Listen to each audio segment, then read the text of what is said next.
ఎక్కడైనా ల్యాండ్ పై ఇన్వెస్ట్ చేయాలని అనుకుంటున్నారా? అయితే ఫ్యూచర్ సిటీలో ఇప్పుడే ల్యాండ్ పీస్ పెట్టుకోండి. పూర్తి వివరాలకు మాకు కాల్ చేయండి.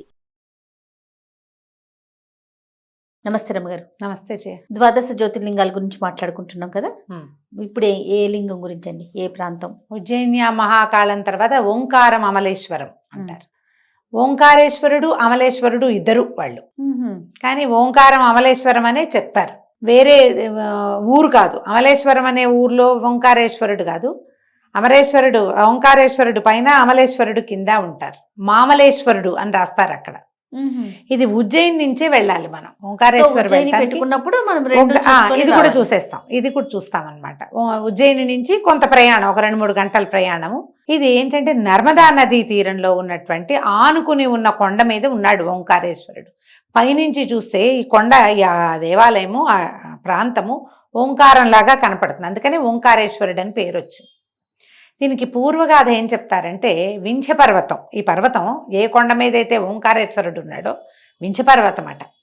ఈ వింధ్య పర్వతానికి ఒకసారి నారదుడు వస్తూ వింధ్య పర్వతాన్ని పలకరించాడు. వింధ్యాచలం ఎంతో భక్తిగా నారదుడిని సేవించుకుంది. ఇగో నాకు ఇంత కొండ ఉంది, నాకు ఇన్ని శిఖరాలు ఉన్నాయి, నేను ఇక్కడ ఉన్నా, నాకు నర్మదా నది ఉంది, ఇది ఉద్రేకంగా చెప్పేసరికి నీకంటే గొప్పవాడు మేరువు, మేరువుకి బంగారు శిఖరాలు ఉన్నాయి, భూమి మీద నుంచి ఆకాశం దాకా ఉన్నాడు, దేవతలు తిరుగుతున్నారు అక్కడ, మేరువు నీకంటే గొప్పవాడని చెప్పేదట నారదుడు. ఈయన కష్టంగా ఉంది ఈ వింధ్యాచలానికి. వింధ్యాచలం సమస్య ఏమిటి? అగస్త్య మహాముని ఇతన్ని, నేను తిరిగి వస్తాను, నువ్వు ఇట్లా కొండ ఇంత ఎదిగి ఉన్నావు కదా, కిందకు వంగి ఉండమని చెప్పి ఆయన దక్షిణాపథానికి వెళ్ళిపోయాడు. ఈ ఉత్తరాపథాన ఉన్నటువంటి వింధ్యాచలము గురువుగారి మీద భక్తితో, అగస్త్య మహాముని మీద భక్తితోటి మళ్ళీ పెరగల. అంతకుముందు అదేం చేసేది, పెరుగుతూ తగ్గుతూ దేవతల్ని రానివ్వకుండా సూర్యుడికి అడ్డంబడి అట్లా విసిగించేది అహంకారంతో. అగస్త్య మహర్షి వచ్చి ఆ తల వంచిన వింధ్యుణ్ణి అలాగే ఉండమని చెప్పి వెళ్ళిపోయాడు. మాట కాదని లేక వంగి ఉండిపోయాడు. వంగి ఉంటే ఈయన కింద ఉన్నాడు, మేరు పర్వతం పైన వెళ్ళిపోయింది. దాంతో పరమ దుఃఖంతో నాకు అవకాశం లేకపోయిందని ఆయన పరమేశ్వరుని గురించి తీవ్రమైన తపస్సు చేశాడు. అప్పుడు పరమేశ్వరుడు ప్రత్యక్షమైతే ఆయనని నా మీద వెలిసి ఉండు, నన్ను కరుణించమని కోరుకున్నాడట. అట్లా వెలిసిన లింగమే ఇక్కడ ఓంకారేశ్వరుడు.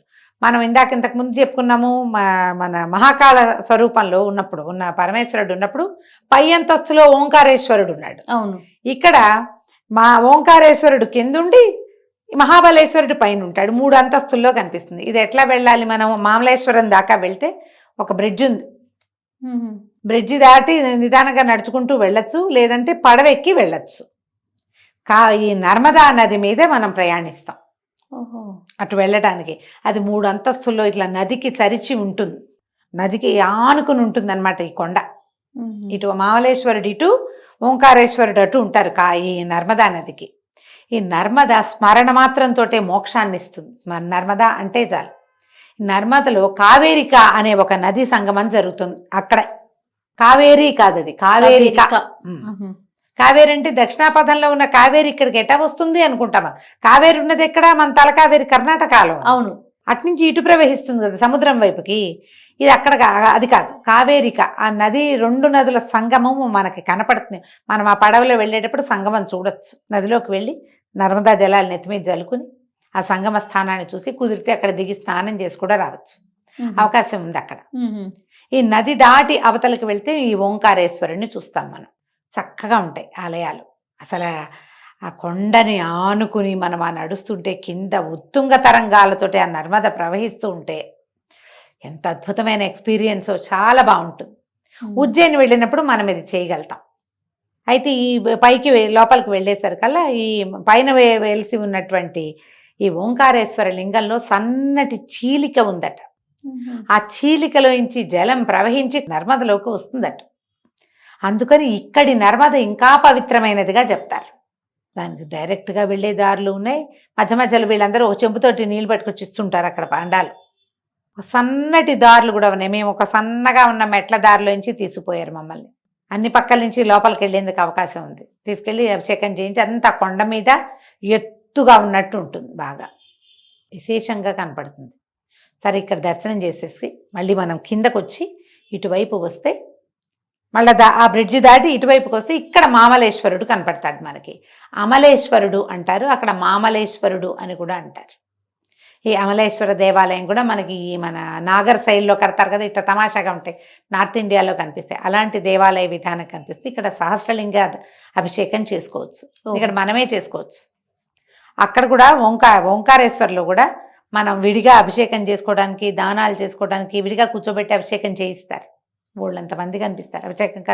అభిషేకరణ హై అందరూ పక్కన తీసుకెళ్ళిపోతుంటారు అనమాట.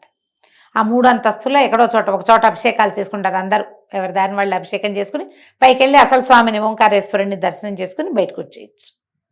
అంతా పువ్వులు అంత బాగుంటుంది విశేషంగా. ఈ మామలేశ్వరుని కూడా అంతే, ఇక్కడ కూడా మనం అభిషేకం స్వయంగా చేసుకోవచ్చు.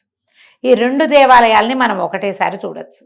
దీంతో పాటు ఇంకొక ప్రత్యేకమైన విషయం ఏంటంటే, ఈ మామలేశ్వర దేవాలయం నుంచి ఇట్లా కిందకి మనం ఆ నర్మదకి దిగి వెళ్ళాలి కదా, మొత్తం అన్ని నర్మదా బాణలింగాలే కనపడతాయి మనకి. ఈ నర్మదలో బాణలింగం ప్రత్యేకత. మనం చూడు గండకీ నదిలో సాలగ్రామాలు దొరుకుతాయి అని చెప్పుకుంటాం కదా, అయితే ఈ నర్మదలో బాణలింగం అంటే ఏం లేదు, ఇలా పొడుగ్గా ఉండి పానువట్టం లేని లింగ స్వరూపాలు దొరుకుతాయి. నర్మదేశ్వరుడు అంటారు. చిన్న గుండ్రై ఇంత నుంచి మొదలుపెట్టి ఇంతంత పెద్ద సైజు వరకు లభిస్తాయి. ఆ నర్మదలో తట్టుకుని దొరుకుతాయి అన్నమాట. బాణలింగం అంటే పానువట్టం లేని లింగం. అది ఇట్లా ములుకులాగా ఉంటుంది, పైభాగం నున్నగా ఉండి ఓవెల్ షేప్లో, అదే ఆ ఓవెల్ షేపు ఇట్లా సన్నగా చేసినట్టుగా కనిపిస్తుంది అనమాట. చేత్తో చేసినవి కాదు, అవన్నీ కూడా ఈ నర్మదలో లభించే రాళ్ళు. ఇదంతా కొండ ఉందా, ఈ నర్మదా జలాలు తగిలి రకరకాల ఒరిపిళ్ళకి గురిగి ఆ నర్మదా బాణలింగాలు దొరుకుతాయి. అన్ని కొనుక్కోవచ్చు మనం. 50 రూపాయలు 30 రూపాయల దగ్గర నుంచి 1000 వరకు ఉంటాయి. సాలగ్రామాలు పెడతారు కానీ ఇక్కడ నర్మదా బాణలింగాలే.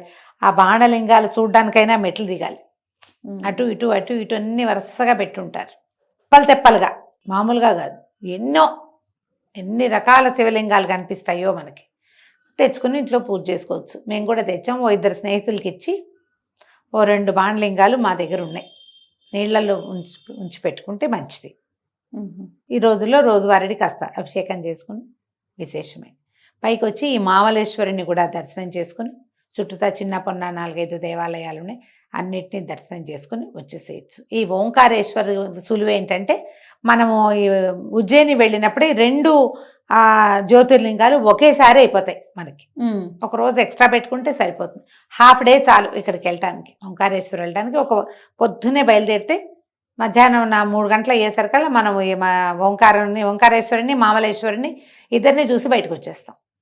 కొద్దిగా మనకేంటంటే శ్రావణంలోనూ అప్పుడు వెళ్తే అక్కడ రష్ ఎక్కువగా ఉంటుంది. శ్రావణమే వాళ్ళ కార్తీకం అనమాట. అదేలేండి. కొంచెం వెదర్ కండిషన్స్ కాస్త ఎండాల కాలం ఎక్కువ ఉంటుంది, చలి ఎక్కువ ఉంటుంది. రోజులు చూసుకుని వెళ్ళాలి. మొన్న మేము ఎప్పుడు వెళ్ళాము, జనవరిలో వెళ్ళామా, చలి ఉంది బాగానే, చల్లగా ఉంది. అవకాశం ఉంటే క్షిప్రా నదిలో స్నానం చేయొచ్చు అక్కడ ఉజ్జయిన్లో. ఇక్కడేమో నర్మదలో స్నానం చేయొచ్చు. నదీ సంగమం కాబట్టి 3 నదుల్లో స్నానం చేసి వస్తాం. అది ఇక్కడికి కనుక వెళ్తే ఆ సంగమం, ఆ ప్రాంతం తిరుగుతుంటే గొప్ప సంతోషంగా ఉంటుంది. నర్మద మీద ప్రయాణం చాలా సంతోషాన్ని ఇస్తుంది. ఓ బోట్ షేర్ తీసుకుని చక్కగా మొత్తం అటు కొండ మీద నుంచి తిప్పి సంగమ స్థానాన్ని కూడా చూపిస్తారు. సంగమ జలం కూడా తెచ్చుకోవచ్చు. మీ అవకాశాన్ని బట్టి ఉపయోగించుకోండి. సంవత్సరంలో ఏదో కొన్ని రోజులైనా ఒక ట్రిప్ పెట్టుకుంటే వెళ్ళి రావచ్చు. తప్పకుండా రమ్మగారు. నమస్తే. నమస్తే జయ.